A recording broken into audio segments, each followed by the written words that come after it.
In an age of always online single-player games, live service games that are on life support from day one, and everything in between, there is an ever-expanding list of achievements and trophies that will be totally unavailable to players sooner than it may seem.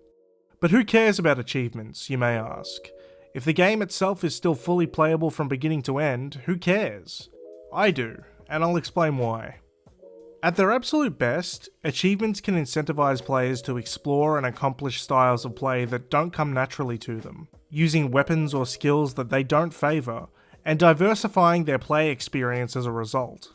If I'm a sword guy that doesn't spec into a single bit of MP, having an achievement to kill 20 skeletons with spells is a cool way to get me out of my self-imposed archetype, if only temporarily, and even if it's just at the end of the game to put a nice bow on things. That way, I get to experience more facets of a game that I would otherwise probably not have touched. After all, there's a lot to play these days and nowhere near enough time to play it all. Playing through a game a second time to experience the other half isn't always on the cards. Achievements are a great way to give a taste of those other experiences without forcing a whole other playthrough. Beyond that, some players take great joy at wringing out every extra bit of content and incentive they possibly can, knowing that they achieve something truly rare or difficult. And even further still, I know that from my own experience, oftentimes I'm still enjoying a game beyond the final credit sequence and I'm just plain not ready to say goodbye.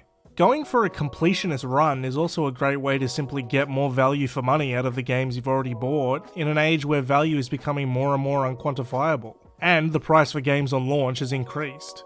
Certainly, not all achievement lists are made equal, and there can be a substantial amount of tedium and bloat on even some of the biggest titles, but the achievement system seems to have overtaken the in-game completion percentage as the de facto way to 100% a game. Indeed, in this day and age, the true mark of completion is the coveted Platinum Trophy, or the nice and neat 1000 gamer score.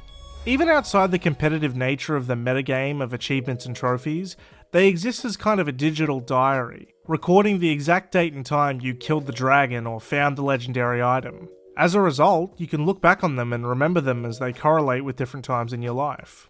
By playing games on systems without achievements, I've also realised that they can serve as a great shorthand for prioritising what to do in a game that overwhelms you with objectives and lets you tackle them in any order. In short, to play a game and unlock achievements is to play a game to its fullest extent. To be unable to play a game to its fullest extent can be just as frustrating as not being able to play the game at all, either because the license holders aren't keeping the game available on modern hardware, or because they refuse to translate it into more languages. And this is where the preservation element of it comes into play. I know that when I look for a game to play, if there's no longer an accessible Platinum Trophy, then it's no longer up to me the extent to which I can play or complete the game. I've had an avenue closed off, through no fault or skill deficit of my own.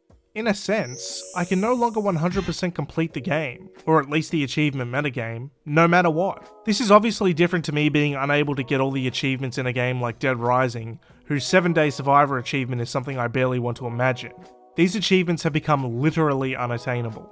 At least in an always online or live service multiplayer game, lamentable as it is, it kind of makes sense that one day these achievements will become unattainable. But to illustrate how silly the current situation is, and how easily so many of them could have been avoided, I'm going to list off a few games that I personally wanted to get all the achievements for that I no longer can. Ever. Everybody's Golf, Walking Encyclopedia. In Everybody's Golf, a game about, funnily enough, golfing, there is an inconsequential ability for the player to go fishing. However, certain types of fish are only accessible on the online golf courses. Given the online servers for Everybody's Golf were shut down September 30th of 2022, this trophy, as well as the lone trophy that pops for simply playing the game online, is the only reason that the Platinum Trophy is no longer accessible. Thankfully, the Platinum for Everybody's Golf VR remains attainable, and it even shares a name with its non-VR counterpart, but it's just not the same. Freedom Wars, Constant Comrade.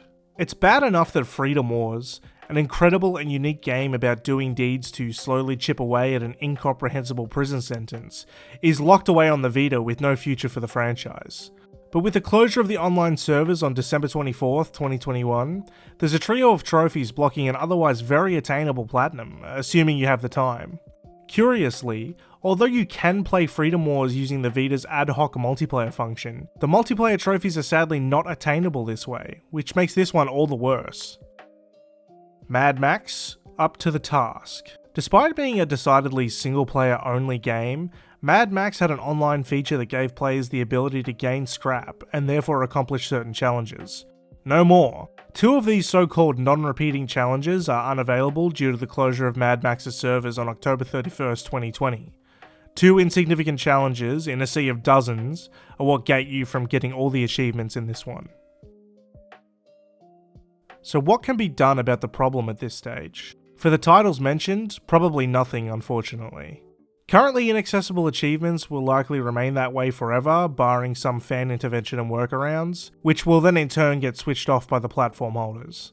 But if we don't at least use them as an example of what not to do in the future when designing achievement lists, only then is it truly in vain. Because as it stands now, there are hundreds, probably thousands, of ticking time bombs out there whose online servers can't run forever. As a result, here are some ideas about how to head off that dark future before it ever arises.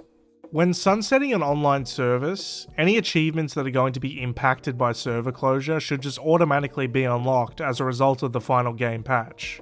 For anyone concerned about those achievements being devalued in some way, and that's fair given they often have skill requirements, alternatively in that final update there should be an option added to purchase achievements through in-game currency akin to the way that Nier Automata allows the player to.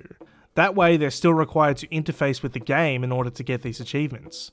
Hell, make the costs absurd and require an immense grind if you like, just as long as they're available and unlockable by those persistent enough. Finally, prevention is the best medicine here. For story-based games, keep the achievements related to offline events and experiences, even if there is some asinine online component.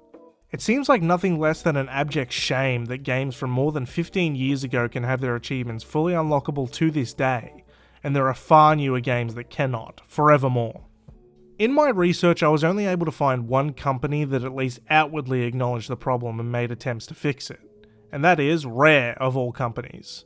In the lead up to the closure of the little played arena mode for Sea of Thieves, Rare issued a statement that, in part, specifically addressed what would happen with the arena-specific achievements.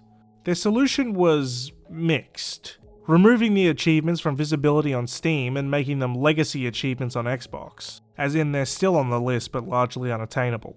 Sort of feeding into the core problem I'm describing, but it was nice to see developers taking achievements seriously as a means of interfacing with a game. Now, I'll admit in the grand scheme of things, preserving achievements ranks a lot lower than saving games that are stranded on outdated hardware or localizing games so that the rest of the world can enjoy them. However, if we really want to have a holistic approach towards keeping the gameplay experience as optimal as possible for generations to come, it's imperative that we factor achievements into the conversation going forward, because, like it or not, they are an integral part of modern gaming. And, as consumers become more and more entrenched in their hardware ecosystems, the continuity of their gamer score or platinum trophy count is only going to increase in relevance, furthering the need for us to be able to complete games to their fullest. Whether you have any interest in the metagame or not, the reality is that achievements and trophies are here to stay. Hopefully by this point in the video I've at least demonstrated their value beyond simple distractions, and instead is something worthy of preserving as a core element of gameplay. First, we must ensure games are playable. Then, we must ensure that they are available. But let us not forget that it would really round out the perpetuity of the game's preservation scene if we could allow all achievements to be attainable, even after a game has fallen out of favour and relevance. After all, a game need not be relevant, or even necessarily be good, to be worth preserving.